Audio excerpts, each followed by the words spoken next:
Seguinte, para todos os tipos de célula, seja de um animal, de um vegetal, de uma bactéria, de um fungo, de um protozoário, tem algum vírus capaz de parasitá-la.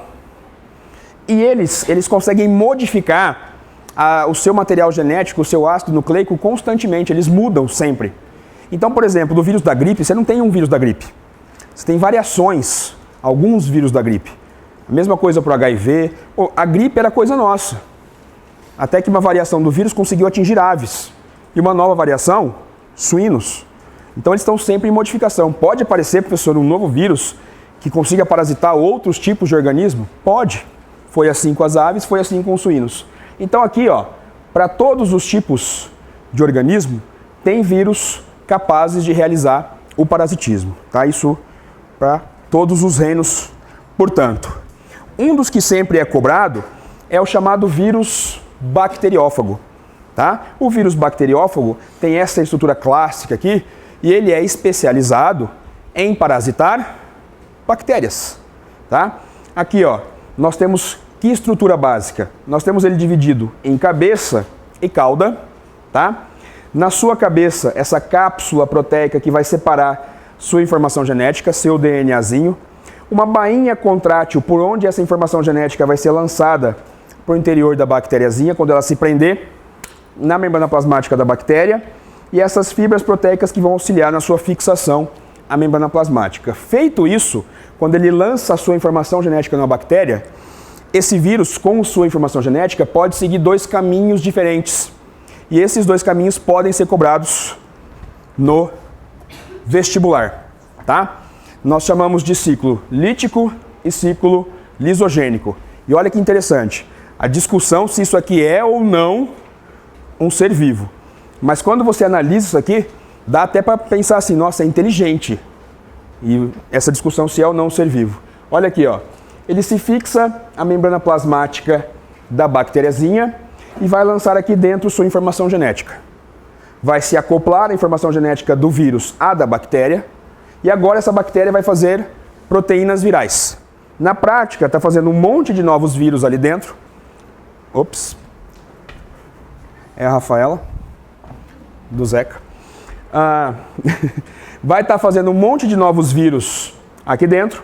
E uma hora, a membrana plasmática dessa bactériazinha vai romper, liberando algumas dezenas de novos vírus. E cada um deles vai invadir uma nova bactéria, repetindo o processo. Tudo bem? Mas, ó, é uma bactériazinha que foi invadida e liberou alguns novos vírus. Mas pode acontecer o tal do ciclo lisogênico, onde a bactériazinha tem o seu material genético corrompido pelo DNA viral, tá? Somado aqui agora o DNA viral ao DNA da bactériazinha, ela vai ficar aqui quietinha, essa informação genética do vírus, e ele vai deixar a bactéria fazer o que elas sempre fazem. Elas se reproduzem assexuadamente. Então, uma bactéria vai se dividir formando 2, formando 4, formando 8, e no dia seguinte você tem um monte de novas bactérias. Quando uma bactéria se divide sozinha em duas, como a informação genética delas tem a mesma origem, você está formando pequenos clones. E quando elas se multiplicarem, elas vão estar multiplicando junto a informação genética do vírus. Se essa bactériazinha primeira der origem a 10, 20, 100, 200, 300 novas bactérias, essas 300 novas bactérias terão consigo a informação genética do vírus. E depois, cada uma dessas 300, obrigadas pela informação genética do vírus, vão entrar em ciclo lítico. E ao invés de você ter uma bactéria fazendo isso, você vai ter algumas centenas delas fazendo o processo. Vantagem ou não para os vírus? Imensa vantagem para os vírus. Tá? Então isso aqui, ó, ciclo lítico, guardem isso, uma bactériazinha, DNA corrompido, vai liberar novos vírus. Ciclo lisogênico, a bactériazinha teve o seu DNA corrompido, o material genético viral fica ali quietinho, até essa bactéria virar várias bactérias, todas contendo o DNA viral, e aí depois elas voltam para o ciclo lítico e liberam centenas e centenas de novos vírus. Beleza? Um outro tipo viral que nos interessa muito é esse aqui, ó. É o HIV. Ele é um retrovírus. E agora a gente vai falar com um pouquinho mais de calma do retrovírus. Beleza? Vamos dar um cortezinho e invadir agora este conteúdo. Alguma dúvida até aqui? Tranquilinho? O vírus é tranquilo, né? Bem fácil. Vamos lá então. Quando nós falamos em vírus e doenças associadas, o HIV, lógico, se destaca como sendo umas doenças virais mais cobradas no vestibular. E por que ela é uma das doenças mais cobradas no vestibular? Porque simplesmente essa estrutura destrói, detona o nosso sistema imunológico e nos deixa suscetíveis a outros organismos parasitas que facilmente se instalam e vão nos parasitar, tá? Só que o vírus HIV, ele tem alguns detalhezinhos que a gente tem que tomar cuidado para a prova. Por exemplo, eles são vírus envelopados. Então, além da cápsula proteica, eles têm um envelope lipoproteico que os torna mais resistente ainda ao ambiente e vai facilitar a sua instalação na célula hospedeira. E isso aqui você tem que destacar, anotar com muito carinho, que é a presença da enzima transcriptase reversa. Ela sempre aparece quando é cobrado o vírus HIV. O que é isso?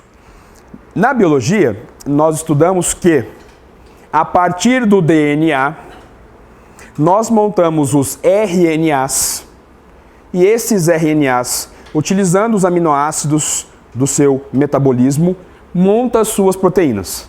Tudo bem? Só que o vírus HIV, ele não tem DNA. Ele é um retrovírus, ele é um vírus RNA. Ele é RNA e tem a enzima transcriptase reversa. O que ele consegue fazer a partir disso? Ele consegue fazer o que os organismos não fazem. A partir do RNA, montar o DNA. Fazer o caminho contrário.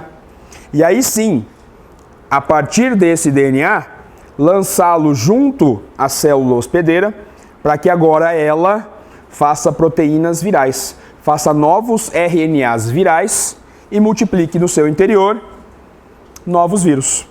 Então isso é o vírus retrovírus. Ele não tem DNA, RNA, tem a transcriptase reversa, consegue fazer o caminho inverso, a partir do RNA montar o DNA e aí sim parasitar a célula hospedeira. Beleza?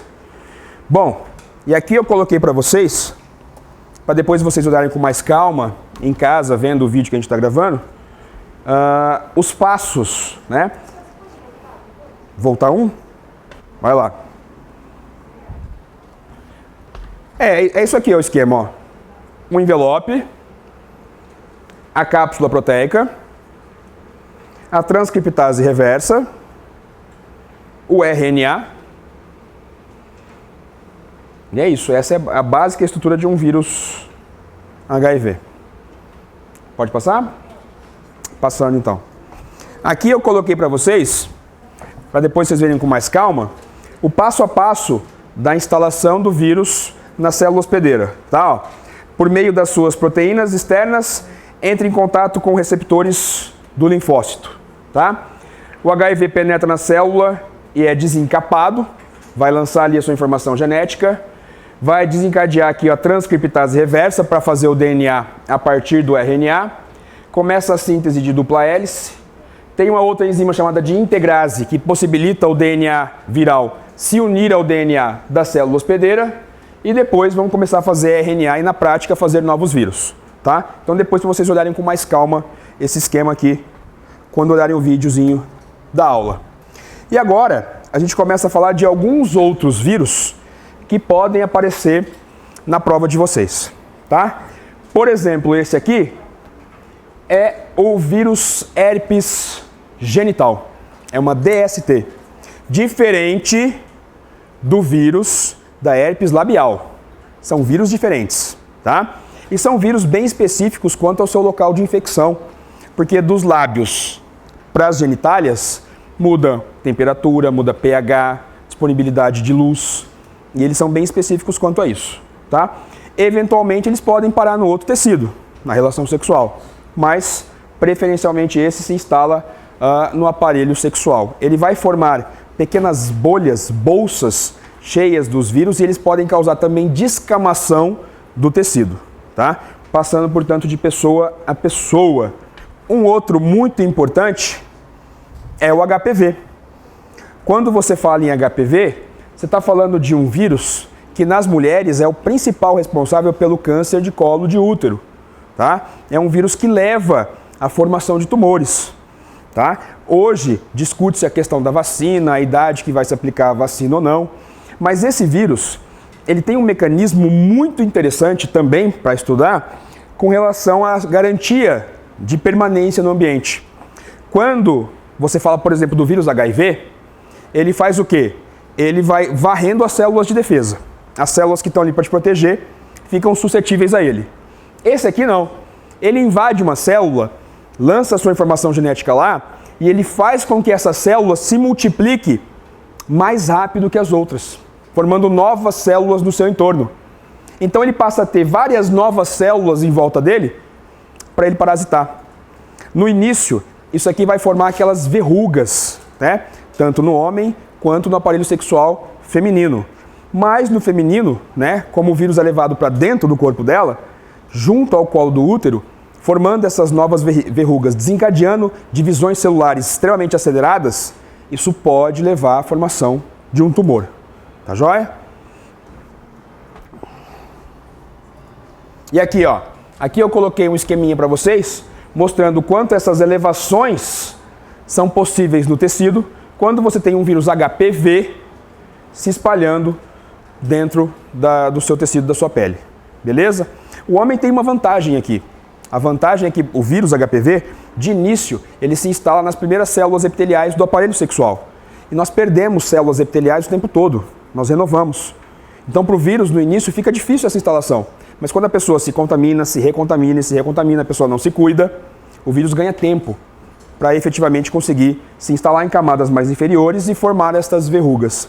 Para a mulher, tem essa desvantagem, né? O aparelho sexual masculino invadindo o corpo da mulher vai lançar o vírus lá dentro. E aí lá dentro essa renovação celular não é tão intensa.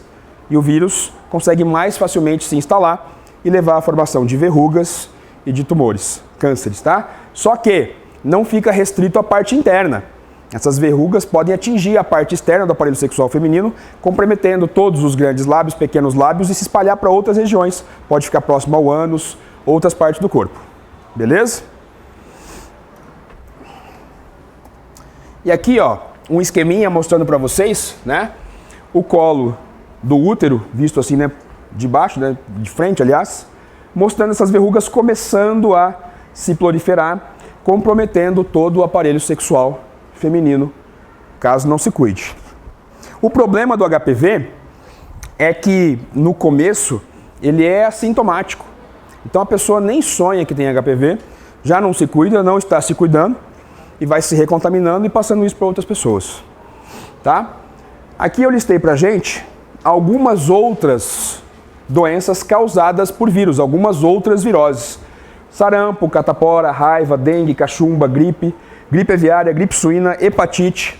Todas estas são também doenças causadas por vírus, tá? Infelizmente, é uma coisa que acaba acontecendo, você tem uma lista grande de doenças para estudar para o vestibular e você tem que saber se ela é causada por bactéria, por vírus, por protozoário, por um verme, por um fungo, tá? Então, nos exercícios que a gente vai resolver, a gente vai ficar mais íntimo, né, da doença e do seu agente etiológico, de quem causa a doença, para quando aparecer no vestibular a gente não errar. Beleza?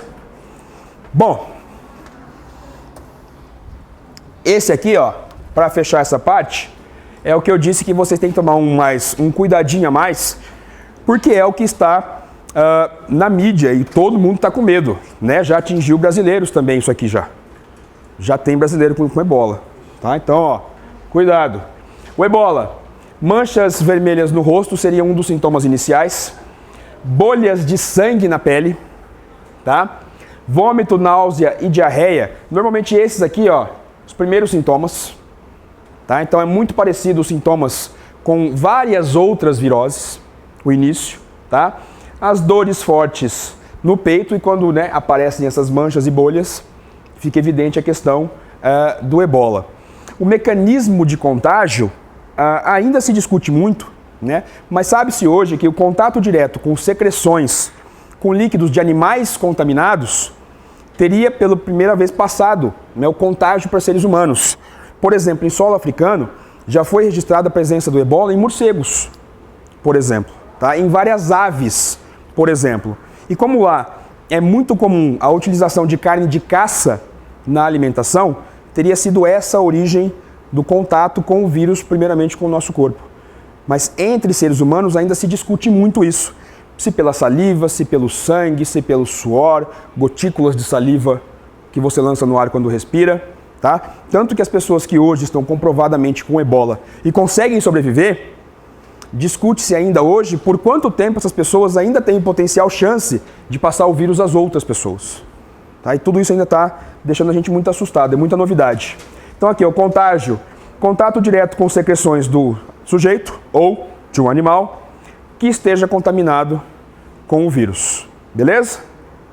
Bom, então aqui nós encerramos essa parte inicial de vírus. E nessa parte final nossa de aula, nós vamos falar um pouquinho de bactérias. Beleza?